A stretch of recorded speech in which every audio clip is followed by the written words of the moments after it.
Oh, hello, Zach. Hello, Good to Tristan. see you there. Welcome back to. All right. Well, to start, what are we calling this? Pure Scribble? Is that what this is going to be called? Hello. Scribble. Sorry, you broke up. What? What did you say? Scribble chat? Mate, I've got to hire someone new. This is fucked. Wait, No, no, what's no. Scribble. the Scribblemouth podcast? Scribblecast. Scribblecast. Or What about something very, Scribblecast? very like what's the word, cold and psychopathic, like just the Scribblemouth podcast. It's very clean, no character, but Mm. Mm. anyway, we can Yeah. figure this out. Episode one. Yeah. That's. Yeah. So, to anyone listening, you may have seen my videos where I talk about science and philosophy, and because of popular demand, believe it or not, Um, we're starting a podcast. And this is my co-host, Tristan Penfold. Would you like to introduce yourself? Oh God, I didn't know I was gonna have to do this. For Introduction. context, this is one of the most embarrassing things I've ever done. But Likewise.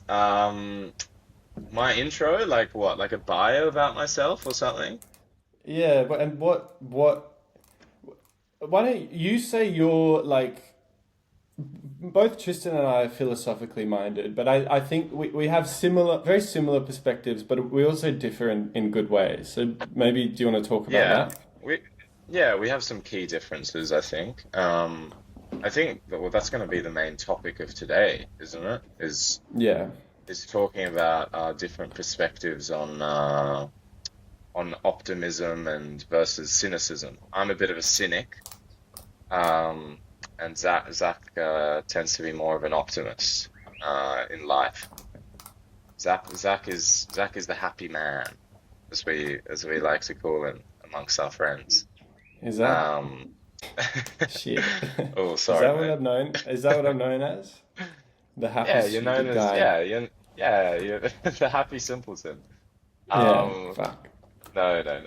The the twisted genius. The Um, twisted genius. Well, that actually brings up maybe a good way we can start the conversation is okay. in my 30 minutes of research.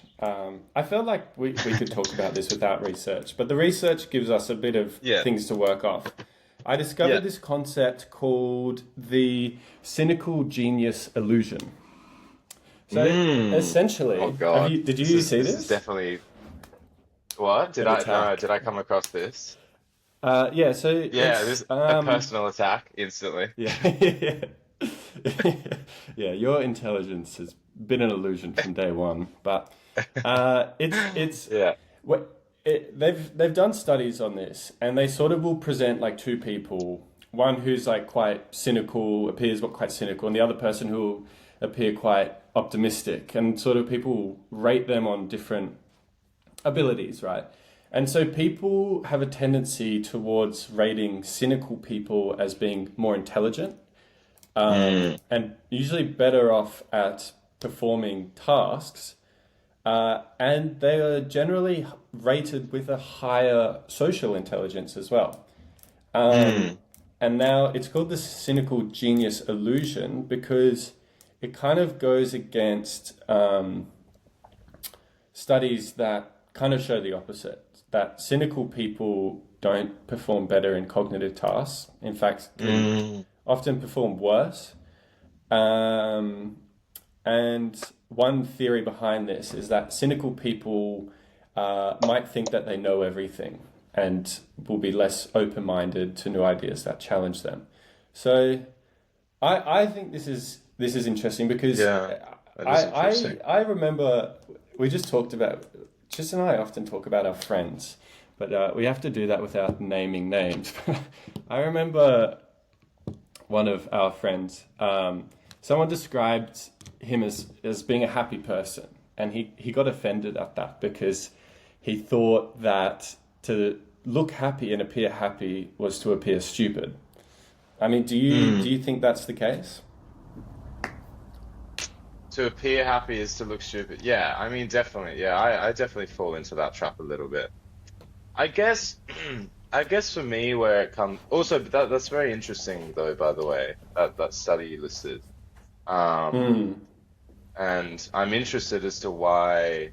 Well, I'll tell you why I think I would have, because I definitely fall into that trap of like thinking that cynical people are smarter because they see past the bullshit or whatever. But also for me, I have this sort of uh, I fall into the tendency to think that like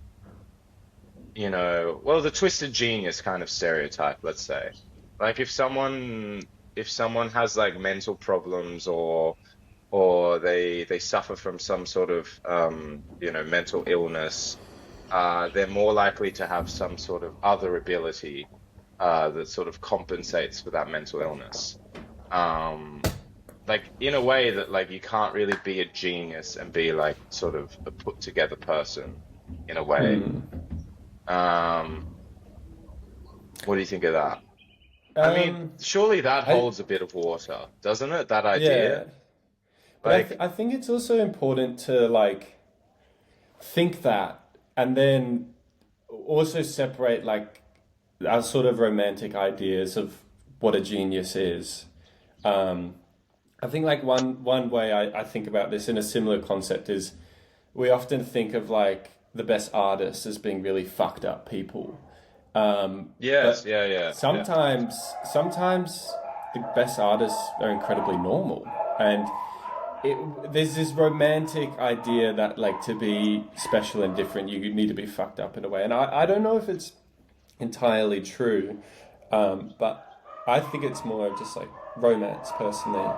Okay, well, so we're starting to go down a bit of a track here of, yeah, I guess aligning cynicism with intelligence.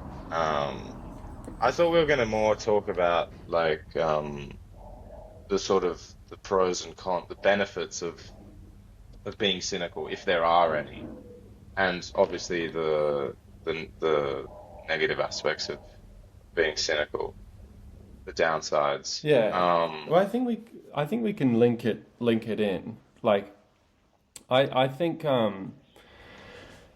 I just thought this was an interesting like topic because when I heard of the cynical genius illusion, it instantly made sense because it's a trap even I've like fallen for, and I can see how if I was Yeah, part of that study where I had to rate people's like intelligence and whatnot, I would probably rate cynical people as being more intelligent and more switched on. Um, but yeah, but okay, but I hmm, I think so.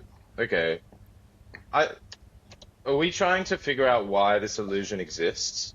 Because I have a bit of a theory as to why. I think I said it a little bit yeah, before, but yeah, I think it's all about this idea of like seeing through the bullshit, right? The cynical person is perceived as like, you know, being able to sort of swim past all the bollocks of daily life and sort of get mm, to the core of things and at the core of things everything is a bit of a lie and a bit of an illusion and mm, I mean that's what cynicism kind of used to be in its in like to the ancients, right, with what's his name, Diogenes and all that.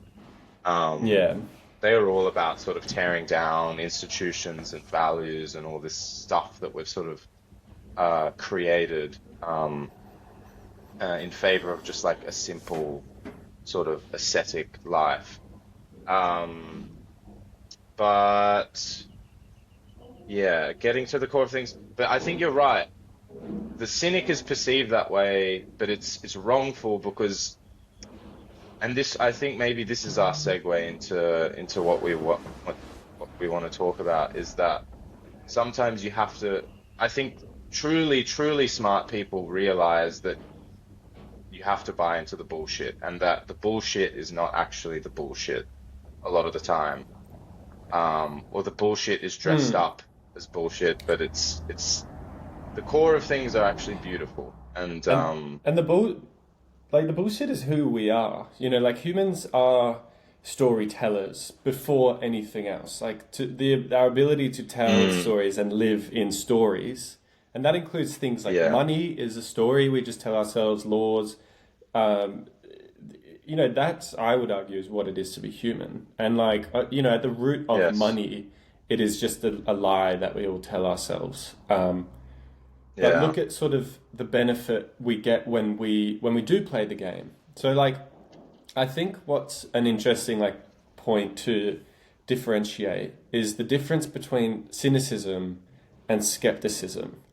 Um, mm, Now, I'm sure people have like really fleshed this out, but I think skepticism is a very important quality to have in someone. So, yeah, what would you describe? Someone who's not skeptical is a bit helpless, and they're too trusting of other people, and yes, there's obviously a fine line, and I think like why people resort towards cynicism is it offers you a degree of safety, because essentially yeah, if you don't trust people, they can't hurt you. And I heard I think this was like the School of Life guy, Elaine de Bottom, say it. I wrote it down. I thought it was kind of interesting. Cynicism protects us from predators, but shuts us down from opportunities for collaboration and community. And so I thought yeah, it's sort of yeah. what he That's discusses is that it's actually a safeguard mm, against suffering, and it's an emotional protective barrier yes, because when you believe that everyone is in it for themselves and that you see past the bullshit and you realize that people are greedy and self-centered, it almost becomes a justification for why of your own failures or why you don't try in the first place. And yeah, research has shown that people often underestimate, in general, how how open-minded and generous the average person is. And like I feel like hmm, I've experienced this. Like when you just, you know, when you just hmm, talk to a random person on the street and you kind of like, mm, wow, they were so lovely. You know, you kind of piece together mm, like, oh my God, like everyone's a bit like this, but maybe we have mm. this inclination to distrust people. I feel like I've gone on a bit of a rant there, but No, no, no. Yeah, yeah. that is true actually. I've definitely, as someone who's So like, you know, quite anxious and doesn't like talking to strangers on the street, I've definitely had that experience where like you finally bring yourself to talk to someone. So, mm, yeah, they're actually quite and it's pleasant and sort of yeah. normal, and maybe it was all in my head. Yeah. Um, Well, I feel like I had that exactly like starting Scribble Mouth. It was so embarrassing, the idea of it. And I just thought like, yeah, you know, the idea of appearing to try hard on yeah, something, I yeah, really believed people would just kind of be like like yeah. what Like, are you who is this doing? Like fucking it's guy? stupid. And Yeah, you know, I think it actually took like a degree of courage to just start it. And even yeah, before it started going anywhere, the crazy thing, you know, and my videos were getting a few hundred views. The crazy thing is everyone was so supportive, you know, and mm, it kind of made me realize like, fuck, it's almost like a default in our brain to just not trust people and not see the best in other people, yeah, almost to protect ourselves in a way. But in the long run, it kind of, I think, holds us back so much. And this is why, like, I think cynicism is almost something to be practiced against. It's sort of the easy perspective is to be cynical, um, but I think yeah, it takes the hard perspective is to be like optimistic and trusting. yeah. No, you're right. But do you think those people? Okay, well, hmm. Do you think those people? Okay, let's talk about like altruism. Do you think altruism exists?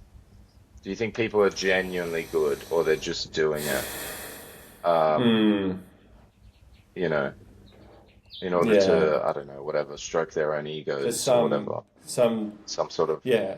way? So it's like if you yeah, like I think a good example of this is if you're walking down the street and no one's around and you see a bit of rubbish and you pick it up anyway, knowing that no one's seen you, you might think you're Yeah, doing that because you're trying to be good, but someone who would might like a cynic would argue you've done that because of the dopamine and serotonin or whatever gets released in your brain mm, because that mm, act made you feel good. So mm, does true altruism exist? Yeah, this yeah. is a tricky one, and yeah, I mean, you know I what? don't think there's an easy answer. I think it's a similar. I think it's a similar problem as determinism. Where it's like Mm, the mechanism. I think people can mistake the mechanism for uh like a problem in the argument. Like so with determinism, it's that like, oh, because everything has a cause and effect, uh, and therefore everything must be sort of determined in some sense because there's an original cause of everything. And mm. therefore oh fuck, I'm losing my train of thought. No, um but I can see and the therefore we don't have I free will. But like to mm, me, that's just the definition of free will. As in that sort of like that sort of whole mechanism is too big, you know. Like free will, it because it encompasses so much. Because it literally encompasses everything. Like free will can still slot in underneath it in a sense. Like mm, those are just I guess you could say those are just like the conditions which make free will possible. They're not it's not like they rule out free will. So I think it's similar in that sense. Like the conditions, sure, the conditions of me wanting to pick up that piece of rubbish are that, it will I'm aware that it will in some way like release dopamine or something in my brain, but that doesn't discount the fact that, you're still doing it for a good reason. mm. Um, I think And there's maybe you there's could often that argue tendency. like Yeah. maybe you could argue like just say you're on that street and you have the option to pick up this rubbish and you'll get a bit of dopamine, or you also have the option Mm, to pull out your phone and go on Instagram and get arguably mm, maybe more dopamine. Um, mm, and you could sort of weigh up all these like chemicals in your brain, but there's almost what is that inclination to do the thing that is good, even if it's less pleasurable. We still, do you know what I mean? It's like yes. Yeah. it Yeah. feels Yeah. like I have a tendency to do the right thing, even if it results in less pleasure, and no one will know. Like I'm not. It's not even a matter of praise. Um, I think, and Yeah.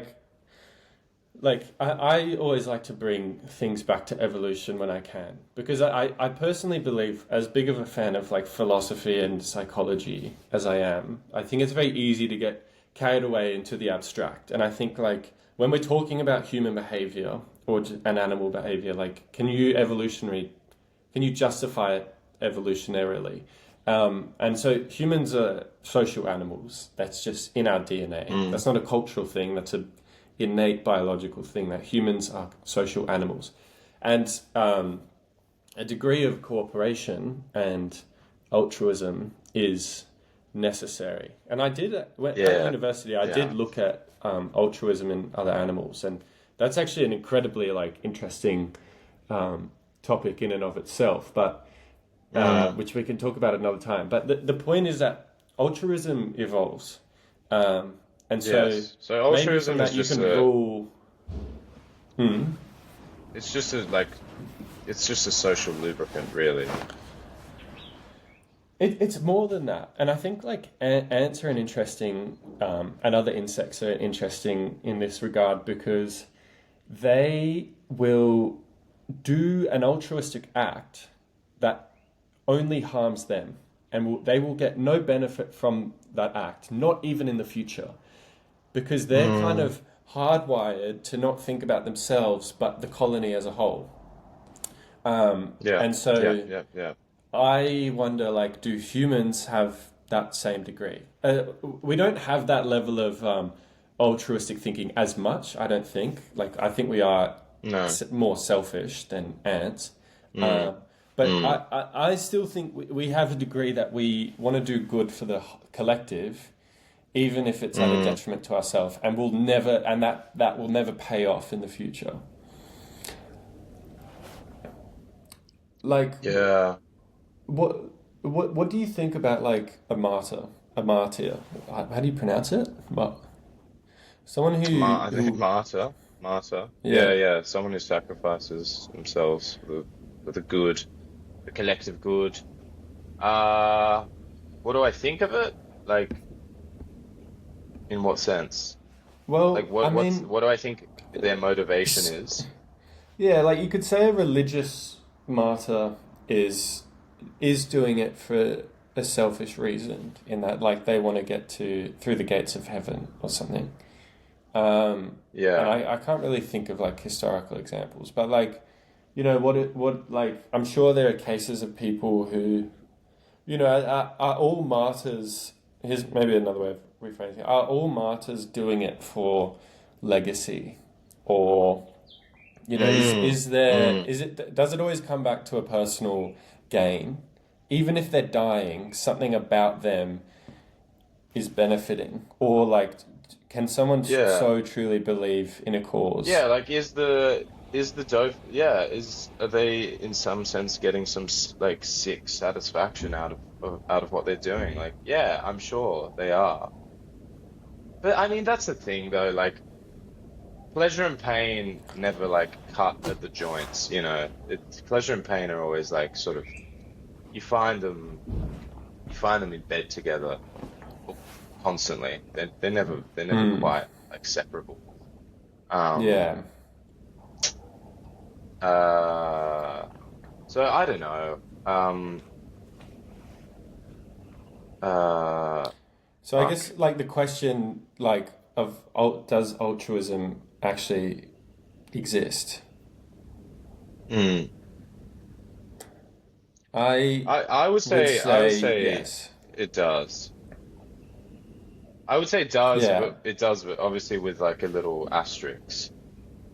Um, Yeah. And that asterisk is how deep do you want to dive? Um, yeah, exactly, exactly. Yes. yeah. Because like Well, the, you could dive to the level of like sort of, you know, like good and evil and like sort of divine powers and comparing whether we're just sort of like products of biology or whether we have whether we have some sort of divine spark, right? I think that's where the debate will get really interesting. But if we're talking about hmm. if we're just looking at ourselves as just like biological products, then I think it just becomes a case of like fucking semantics, right? Like it's just a case of um definition, like altruism. I mean, Hmm. yeah, sure, everything's in some sense is selfish because you're serving the good of like what your brain is feeling. But what your brain is feeling is just a product of evolution. And you know, Hmm. your brain feeling good is just uh sort of been designed that way in order to sort of make you survive. Hmm. Um, Yeah. And it's a bit like, of course we but do it yeah, because it makes our brain feel good. Like our entire set of behavior is motivated by our brain, right? So like it yeah, by to feel nature good. Yeah. we can't do the opposite. And I think to link this back to cynicism is I think this is what the cynics trap is that they can justify it through what maybe you could call like objective reality. Is that like the cynic, I think, is too obsessed with what is objectively true. And so they can sort of Mm, go back to this fact that at maybe the deepest level, altruism doesn't exist.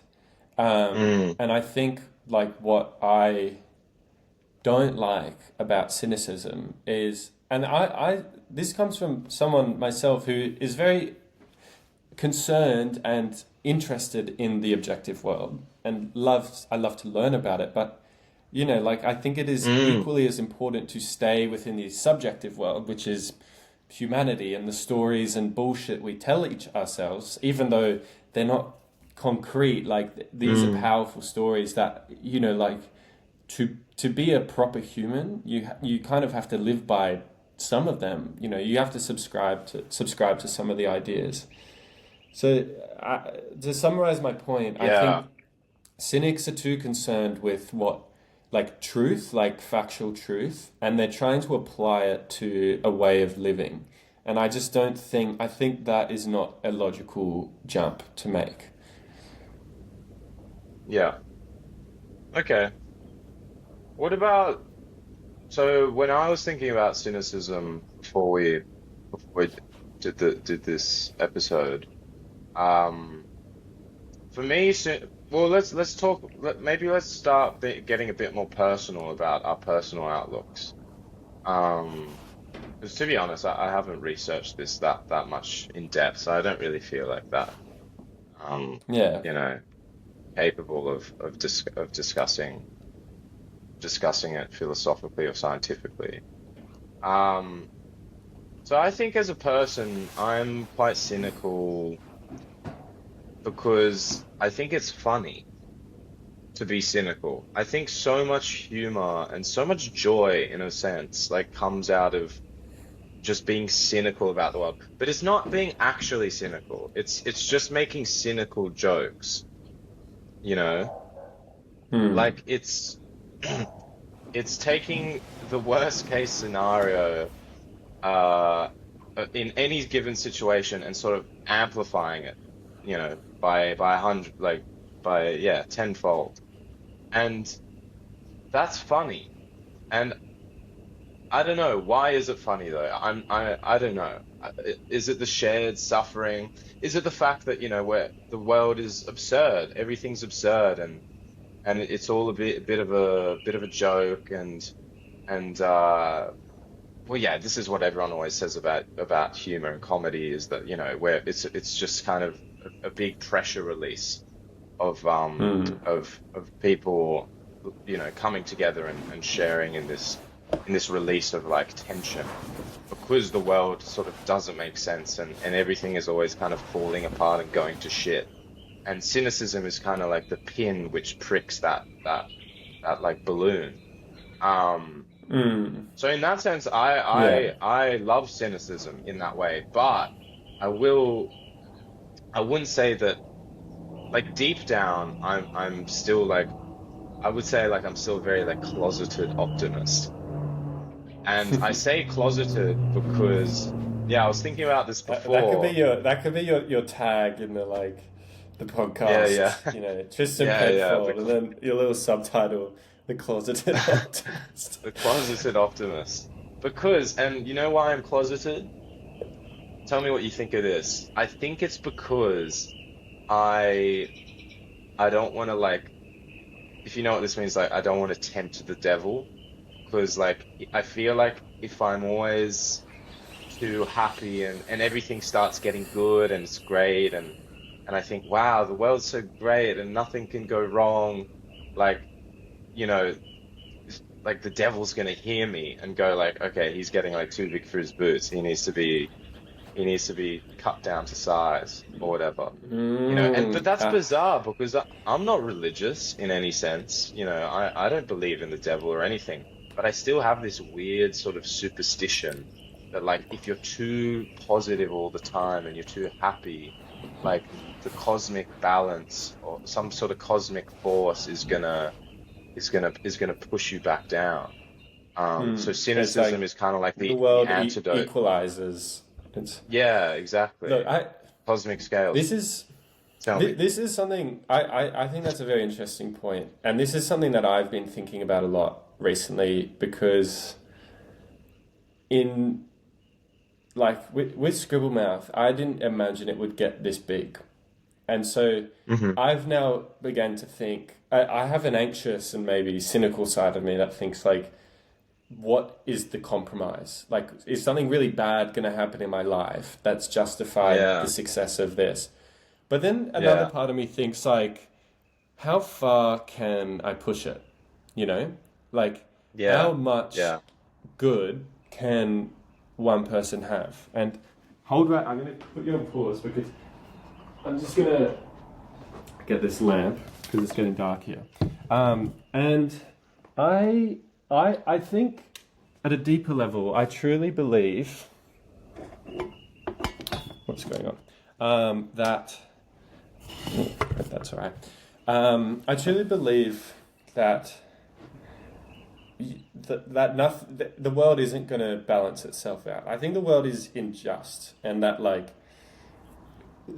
some people have lived very bad lives, and Mm, the like unfortunate trade-off is that like other people can live very good lives. And I think it's only self-limiting to think that like any good you get must be counterbalanced by a bad. Because the flip is that when bad things happen to people, they might think, well, it'll get counterbalanced by a good thing, and then that good thing never comes.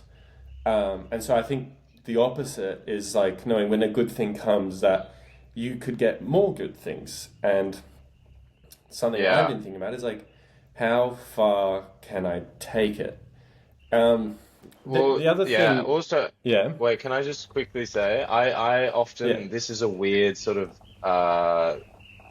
little thought that I have a lot, which relates to this. I often think like if you zoom out and look at humanity as a collective, like, and you think, oh yeah, good and balance always equal, sorry, good and evil always balance out, then of course some people are going to have incredibly good lives. You know, the bell curve. Of course, some people are going to be on one side of the extreme and others are going to be on the other side. So mm, it's fully possible that one person can just by sort of mere chance just have an incredibly lucky streak and everything is good for them throughout their whole lives. You know, that's if you play the if you play the statistics game, I think. And then yeah, other people just have incredibly unlucky runs. Um, yeah, yeah, I mean and what do you like, and yeah. But anyway, sorry, I think continue. like no, I agree, and I think like what holds people back from goodness and good things happening in their life is Mm, uh, maybe I'd say an equal combination of like the self and like self motivation and drive and belief, and then like circumstantial factors that hold people back. So like I'm lucky enough that I yeah. grew up in a nice neighborhood with a like in a financially stable family like and Mm, had a good education, and these things just gave me a good footing that has allowed me to pursue something that I love doing. Um, yeah. but there also has to be an element of like, but I can do this, like, and I will. And so I think maybe on that greater scale, good and evil cancel out. But the only thing stopping you from attaining more goodness in your life. Well, I actually don't believe that, what I just said, but I'll Is come back to that. But I think the only thing that will stop you getting more goodness in your life is yourself. And the reason I don't okay. believe that is because that implies that when you get something good, it has to be taken away from someone else. And that's not true. Um, if good and Yes, evil okay. always cancel out, that means that your good things that happen to you will result in bad things to someone else. And I don't think that's true. I Mm, think mm, goodness can grow. I yeah, think evil or bad is always there, and I don't think yeah. you can ever get rid of it. Mm, But is you it can in equilibrium? I minimize it. don't think so. Yeah, I don't think they're necessarily like always the same. But the problem is you can't really like measure it. Like there's no metric for No, goodness and evil, especially for no, and us I think it's atheist agnostic folk. yeah. Well, yeah, and it's also I think what I said before. Like they're always in bed together anyway. It's like the yin and yang in it. Like everything to like in everything that's good. I think there's a hint of bad, and in everything that's bad, there's a Mm, hint of good. Like they're yeah, not, they're not that they're not separated in that in a yeah. clean way, Yeah, sharp I want way. to go down I want to go down this rabbit hole, but that is about 10 episodes in and of itself. Yeah. That very statement. Yes, I know. Oh my God. It's oh, if only we had If the time. only. Um, yeah, okay. So, what else? What else do we talk about on this What? shitty podcast?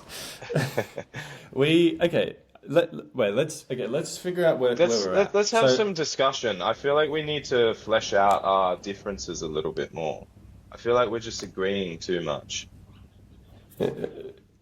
okay, well let can we just build up where we've been at, and then we can figure out our differences from there. So we've talked Yeah. about like does altruism exist? And I think we both sort of said uh, Mm, maybe depends how deep you look. Like altruism exists, asterisk. Um, mm, mm. and then sort of talking about like how you I thought it was interesting what you said that like your cynicism is to stop you dancing with the devil. Because I Or liked how you put it tempting that the like devil. you're tempting the devil because if life gets too good, the devil might, Yeah, see you. It's like if you start glowing, the devil will then see yeah. you and If want you to poke your bring you head back down. up above the crowd. Yeah. Um, exactly. So to go back to what Alain de Bottom's, if that's how you pronounce his name, it's like his Elaine de thing Botton, I was think. de Bottom. I'm just Alain de Bottom. Um, he raised an interesting point, and he said like there's no point arguing with a cynical person with facts Mm, because they can always mm, give a rebuttal. And I liked how you related this to free will and determinism because it's the same mm. thing. Someone who doesn't believe in free will can always give a rebuttal to any factual statement you give.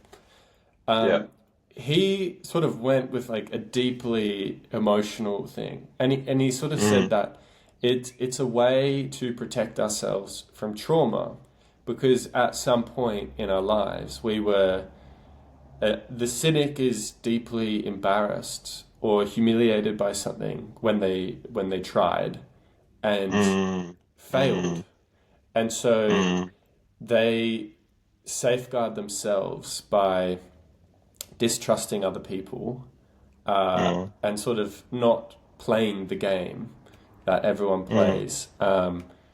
And it's justified through objective factual information that maybe people are self motivated and all these stories of the world are just myths and lies that we tell each other to make the world function.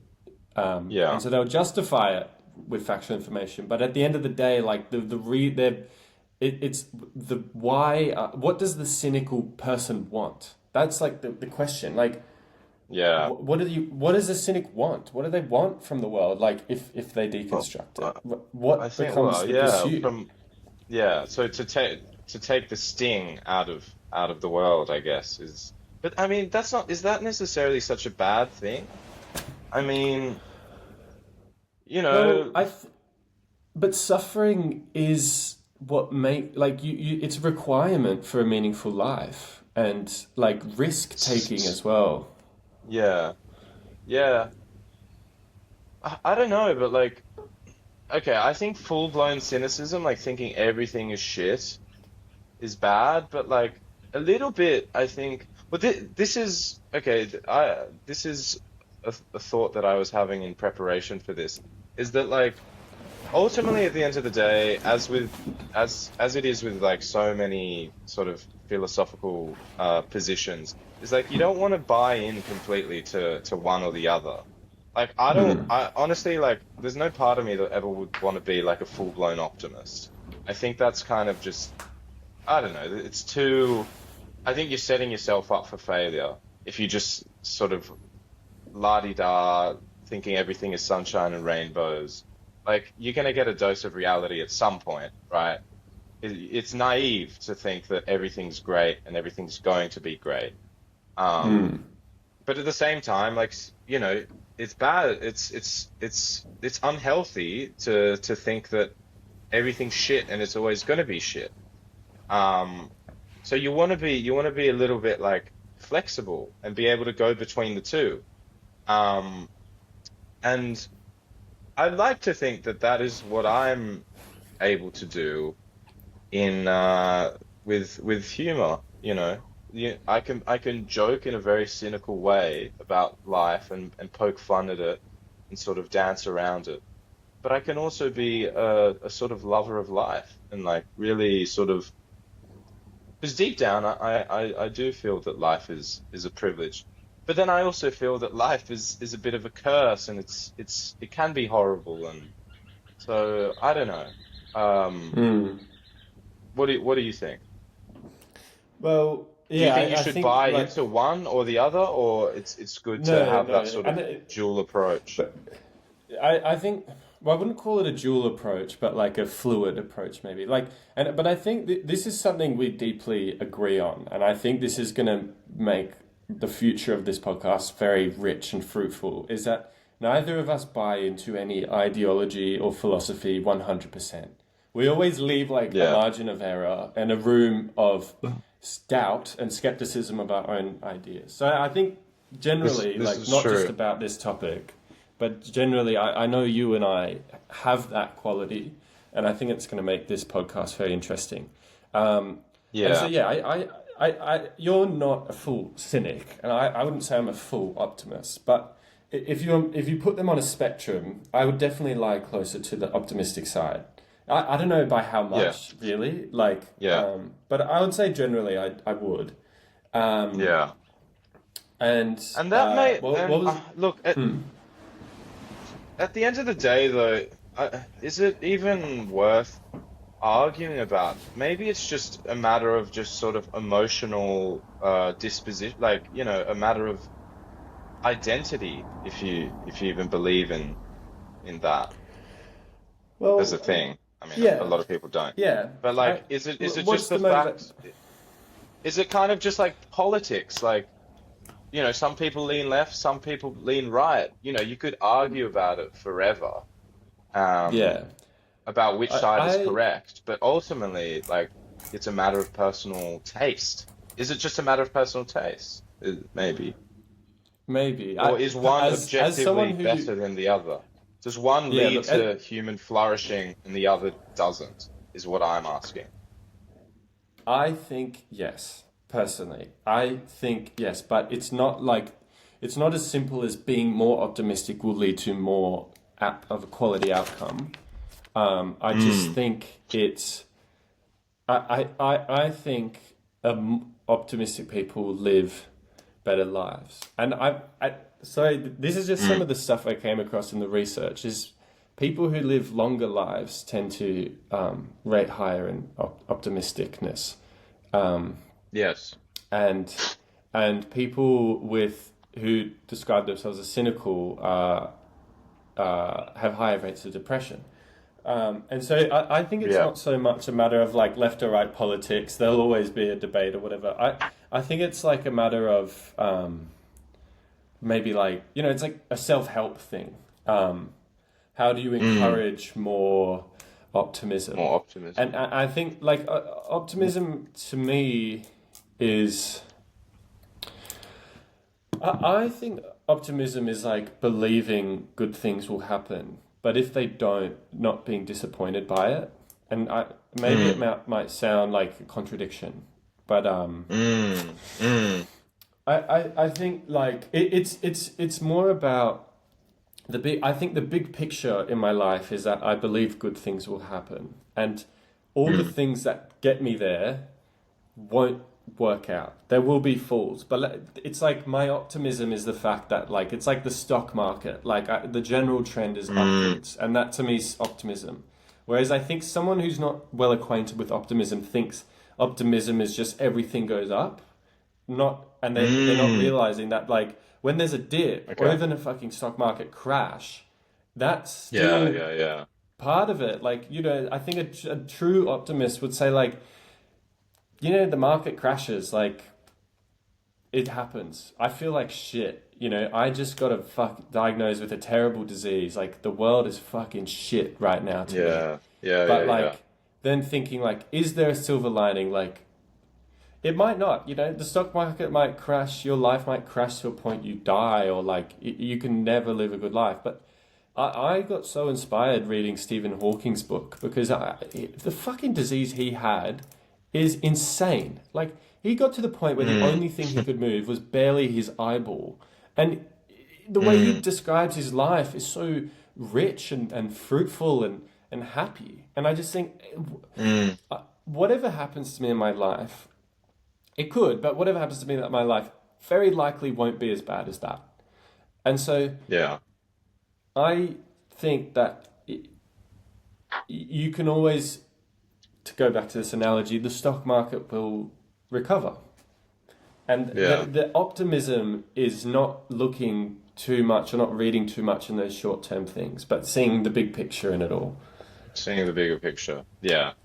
No, I think, yeah, I would struggle to disagree with all of what you just said. I think you're right.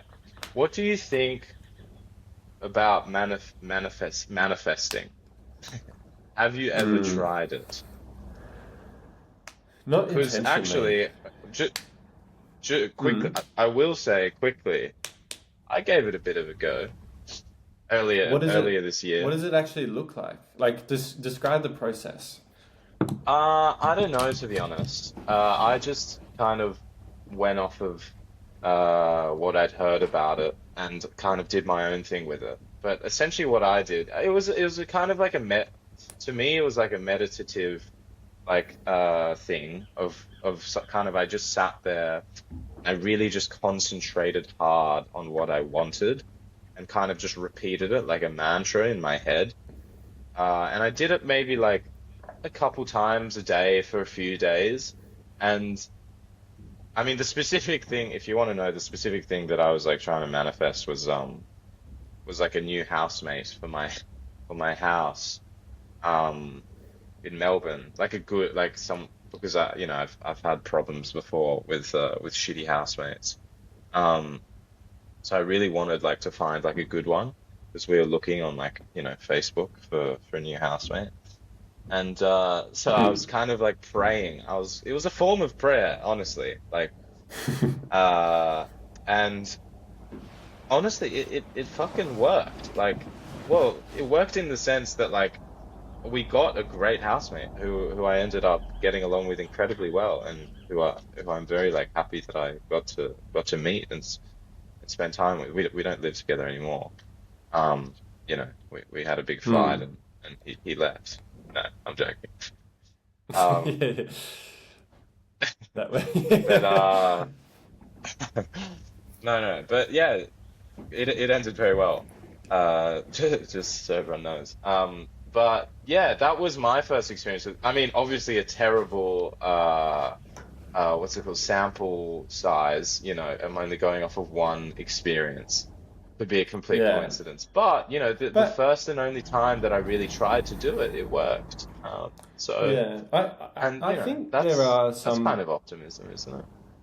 Yeah, right, and I yeah, yeah, it's an interesting thing, like because when does like manifestation just become optimism that like and proof that optimism is like more beneficial to your life? That's Yeah, personally like from a yeah, exactly. scientific point of Because view, like I think that manifestation is just optimism, which then increases your likelihood of taking on opportunities Yeah, and exactly. seeing the good in people. Like that, I think that's a central tenet Yeah. of cynicism. And you're not, I wouldn't say you're this one so much, but like, I would say this is still a big part of cynicism is not seeing the good in people, you know, like, Mm. and like, yeah, I think when you do see the good in people, you do get hurt more, but more than your Mm. hurts, you get opportunities. And like, Mm. I think if I had to Yeah. guess, I'd imagine that's like the explanation behind manifestation. Look, some people point to like quantum shit or spiritual stuff, and I'm Mm. like yet to Mm. be convinced of it. But then sometimes in my own life, I do wonder, like, I feel like I've been incredibly lucky in my life. And I almost feel wrong to admit it. It feels like wrong of me to admit it. But like the truth is I Yeah. do. I feel so lucky in my life. I've had so much has just like worked out for me. And that convinces me of like some spiritualness.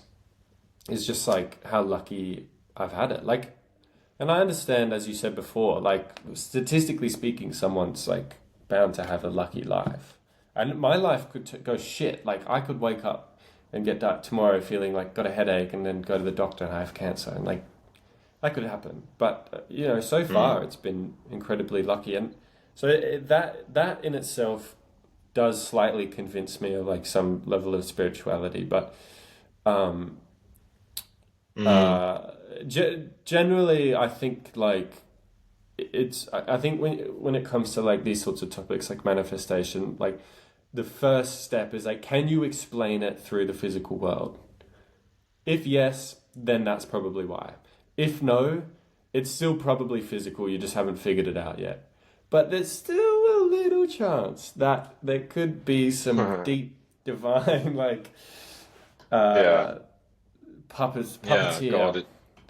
Yeah. You Someone's know, answering your prayers. yeah, that God would be is nice. God is answered. That would be nice. Yeah, but I mean, Yeah. manifestation is not like it doesn't feel that spiritual when you do it. It's kind of, oh, yeah, it can be actually. It's kind of just like repeating to yourself, like, I want this, I want this, I want this. So in a sense, it feels a little bit like greedy, you know, like, give me this, give me this. There's that famous like, have you ever heard of that? I mean, I think it's kind of been like like debunked and exposed slightly. Yeah, have you ever heard of that like movement of like The Secret? That was like I think that's like the OG manifestation like movement. It was this book and like a lot of celebrities got behind it. And it essentially just like taught that like whatever you want, you can get it if you just like have the right mindset and if you like repeat it enough times to yourself. Um Yeah. Mm. So I don't know.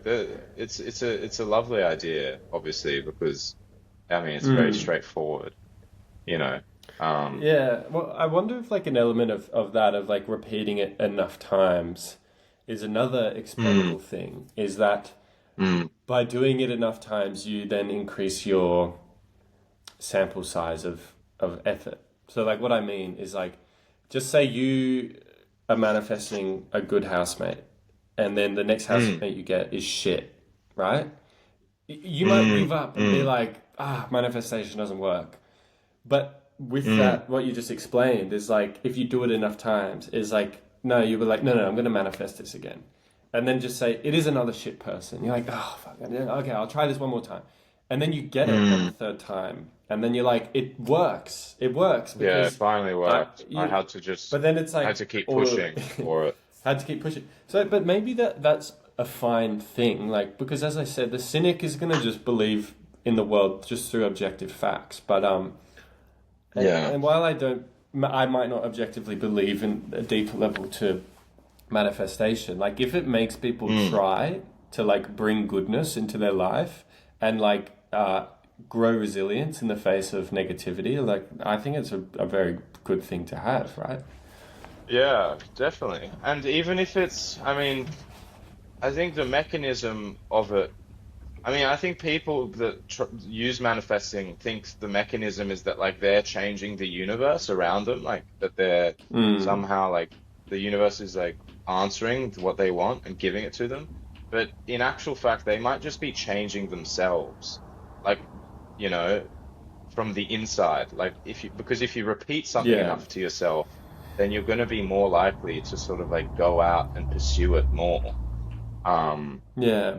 maybe. But like in my case, like I don't know, it felt weirdly like spiritual, like or like that it was like the universe had answered me because I mean it's the housemate lottery is kind of just a thing of chance. Like, you just get random applications. Like I read them all and I just happened to get like a really good one. And so I don't know. Mm. Yeah. Who Yeah. knows? I had an interesting point and now I've forgotten it. Um, Shit. Shit. Because if I can't remember it, we might need to end it. Fuck. It was Wait, so good. oh, Where have you you gone? fucking idiot. You fucked it. Sorry for the profanity. We are Australian at the end of the day, and it's just Oh part of yeah, our nature. actually, let me just say, a quote that I always like is by it's not that deep, but I may as well share it. Do you know the comedian Bill Burr? Yeah. I think he said this. He said that like it's good to believe that everything's going to be okay or all right because you know because even if it's not, you may as well believe that it's going to be okay because if it's not, you know, why would you torture yourself the whole time up until that thing happens, Mm, believing that it's going to be bad? Like just live in the ignorance that it is going to be okay because that's a nice mm. way to live, you know? Yeah. Again, buying into I've the heard about illusion. this. Yeah, I've heard about this even in I wouldn't even say buying into the illusion, but just in regards to like anxiety is like there are things that you can control and things you can't control. And so just take myself for example. It's like I get anxious about both things. And the Mm, thing is, there are things that are out of my control. And so why would I be anxious about it? Because like I can't there's nothing I can do to fix it. So I may as well just mm, live like my life because if something bad happens, it'll happen. So I may as well, as you said, save all that suffering leading up to it. And then the other one mm, is like having anxiety about things you can control. And mm, there's a direct antidote towards that, and it's do something about it, right? Like, so mm, it mm, sort of like, funnily enough, negates like both sources of anxiety, mm, mm. which I just thought like ties into that. Yeah, Should Jeff Bezos. we? Yeah, D this is good. Yeah, sorry. Go on. yeah, do you want to? What? Did you want to say the quote? Or was it what Jeff Bezos? Nah, nah, nah, nah. No, no. Jeff Bezos has a thing about that, where he just believes like you know, like classic like business bro, just like Yeah, anxiety is a lie. Like anxiety, the only way yeah, to like get over anxiety is just through action. Anxiety is just your body telling you like you should be doing something else, and the way to solve it is mm, by doing that thing. mm. I'd say it's I mean, half that's a true. specific that's a specific type of anxiety though. There's other types of anxiety that Yeah, that are, yeah, are less sort of yeah. obvious in that way. But Um, sometimes doing stuff solves anxiety, not at the root, but like doing stuff just distracts you from your own anxiety, um, mm, which this is true. uh, which isn't necessarily a good thing, but like I think it can be like sort of two birds, one stone in that regard. Um, should Yeah. we should we say? Do you have any final remarks Final about? remarks. There was Is that a one. thing to Well, do? what's that? No, no way. I just obviously we're still figuring out the podcast game. So just like, I've never heard people on the podcast say like, so final remarks. But Yeah, I know. I, Yeah, so much for a nice, neat ending. I know, Thanks, I know. guys. Tune in. See, my, I just became like aware of like, God, I've never heard a podcaster say that before. But Yeah, yeah, yeah, yeah. anyway, but you did have a final remark, and I cut you off, and I want to know. A final remark? Okay, I'll finish by saying this. Zachary Zinn is Shit. Hey, no. I'll finish by saying, well, you know what? I had a good point that I wrote down that I didn't get to share, and it was also about my own sort of personal psychology I thought that was interesting. I think the reason I maybe fall on the cynical side a little bit is wait, your camera's gone. yeah, sorry, I'm just reading my notes. Oh, right, I'll sorry. hang on, I'll put it on in a second. Yeah, sorry. Keep going. Hang on. Oh yeah. I think the reason I'm cynical, and maybe a lot of people are cynical, or a lot of people have a negative outlook on life, is because I had such an incredible childhood. I don't know if you have this, but like my childhood haunts me. Like how much fun and how much joy I had in my childhood. Like I feel like I'm like it's a bar that is set so high that I feel like I'm never gonna reach it. And for that reason, my way of like soothing myself is to say, oh, whatever, like adult life is shit, like the world is shit, like this, like childhood is unreachable. It's placed so high on this pedestal that whatever, just forget about it. And Hmm. yeah, well, do you have that at all? Do Yeah. you have that sensation? Yeah, I do, but I feel like I have a slightly different perspective. Is like I sort of because it's funny you bring this up because I feel like I've been really nostalgic recently about different points of my life, and I sort of have been thinking back to different points and being like, wow, like life was so good then. That was like the best part of my Mm, life, and I realized there are kind of multiple times I've thought that and realized like each part had a quality of its own. And I was mm, specifically thinking about how I can never have that feeling in the present. Like I'd say I'm a generally like happy person, but it's like mm, the feeling I have about the past feels better than the present.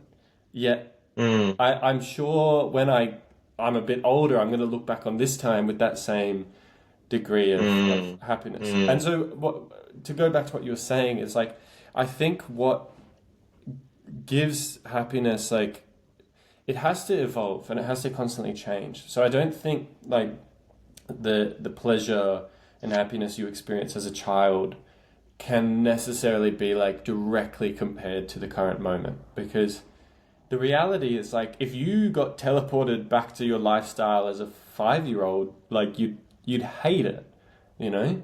Like yeah, imagine but like that's your kind parents of being like, "Come on, Tristan!" Like, so I yeah. think I'll just say quickly, it's like what it has to like what makes your life meaningful and happy like has to evolve with you. And so while like it's very easy to be nostalgic about the past, I think like it's kind of hard to directly compare, if you know what I mean, because like what makes you happy No, does change. I know, but that's kind of the point for me is that like I know that I'm never gonna have the brain chemistry of a child. It's not the fact that like I wanna like, fucking go to the playground and just go down the slide again and stuff like that. Um, if I did that now, obviously, yeah, it'd be You shit. could. But I went on a trampoline the other day and it was like the most fun I'd had in no, about actually, three okay, years. So to be fair, inside scoop, I do love going on playgrounds and still and like going on swings especially. I love swinging that's on the I swing. know you're banned from about 9 playgrounds in the Greater Melbourne area. Oh, come on, Zach, don't be exposing me like this. Um, but like, yeah, it's the fact that I don't know. I feel like oh, is this turning into like a therapy session? Whatever. I feel like yeah that I don't have access. I only have access to the memories of that time now, which are so like pure and so well preserved. But like I'll never be able to achieve that same like brain state as I had when I was a child. And obviously, like, I'm not delusional. Like, I know that, like, that's fine, and adult life is beautiful in its own way. But on like a very sort of deep emotional level, I feel like that sort of haunts me still. The fact that like when I'm at a party, like drinking with other people and like kind of standing around, like I don't feel that same like pure joy, pure happiness that I felt as a child when I was like running around in a park, like chasing a football or something. Like. I don't know. Yeah, as I keep saying it slightly haunts me still. Hmm. But maybe that's your cynicism, like kind of Yeah, never that's what I'm letting. It's saying. like Like you could have that. that's where my Yeah. cynicism comes Well, from, I think, is like the fact that like nothing ever compares to how that was when I was a child makes me feel that like everything's a bit shit these days, isn't it? Like, you know. hmm. Um But then, so you'd admit that it's kind of like cynicism is more of an emotional reaction than a than what do you a call it? sort of Like intellectual yeah, or perspective. rational. Yeah, maybe. Yeah, it could. Yeah, it could be that. I mean, for me, it feels like that. I mean, I definitely also like resonate a little bit with the whole like, you know, what's it called? Coping mechanism thing of like cynicism protecting you against like, all your past failures. Um, Hmm. but I don't know, on the other level, on that other level that I was just talking about, like, yeah, it does feel like it is just a straight up comparison of like my feeling now versus my feeling when I was a kid. Um, but yeah, I don't know.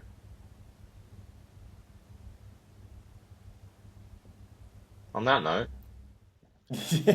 So I thanks for just watching, left the slides because guys. I We'll see yeah you next yeah. week. Fuck yeah. Yeah. No, Okay. I think there's something to that, and I think people listening are gonna feel into that. Can I just Hmm. because I wanted to add a final remark Yes, yes, about yes. um, cynicism. Yes. I want to keep this brief because we didn't get to talk about it, and I'll just keep it short. Hmm. Is some people think not everyone can afford to have optimistic point of view of life because of Mm, trauma they've faced, or that they have had a tragic, unfortunate, or tough life, right? And so mm, they think like being optimistic is a privilege. And mm, when I heard this, I was like, touche, that's a very good argument.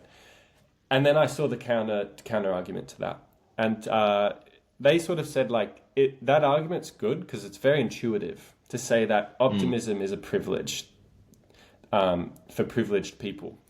But they say it's a good argument because it's intuitive, but uh, it it cynicism. If you take on the cynical point of view, it stunts the possibility to make anything better.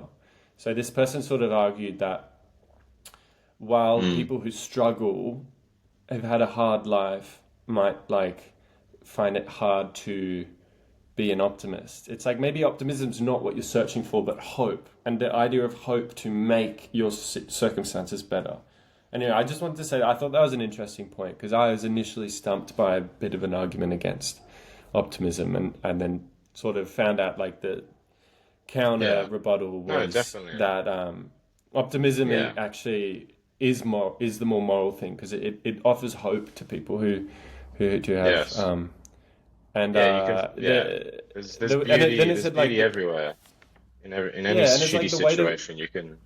There's always a silver Yeah, lining. and Yes, yes. the world is built up of like individuals. So it's like the way to fix a broken system. I'm just reading. This isn't my own words. I wish it was. But the way to fix a broken system is to sorry. A system is broken because the very nature of the people who make it up are broken. So if you have cynical people who compose a society, you're going to have a cynical, sad society that is shit to live in, right? It's a bit of a feedback loop, right? Like the more cynical people you have, the more cynical people you get because society just becomes shitter. But then the opposite's true. The more optimistic people become, sort of the better the world will get. So they sort of said, it's hopeful skepticism is what the world needs. Not cynicism, but hopeful skepticism. And that skepticism is about our own assumptions of the world. Anyway, I'll just leave it at that. Those are my final remarks. Amazing. Beautiful. Beautiful. I think we've covered good ground. I think I'll tell you what I think. Is this? Are we've cut, right? It's still recording. Yeah, but like this is post episode, right? I guess so. Unless you wanna. What the fuck was that? What was that shit? Mate, we're still recording. Oh shit. I think we're gonna get microphones. Yeah. See, look, I'm now the cynic, focusing on what's shit. Yeah. What the fuck, mate? Yeah, we did. I know. We did a fucking great job. Yeah. No, I mean, How about I think I'll end the recording and we can talk about how it actually went. Yeah. Okay. Should I do that? Recording. All right. Yeah. Thank you very much for listening. Bye, guys. Maybe hello to my parents who made it this far, and maybe one other person. That makes me feel one awkward. guy probably in Armenia or something. Yeah. Thank you. We love you, man. We love you. Thanks for listening. We love you. Catch you on the flip side.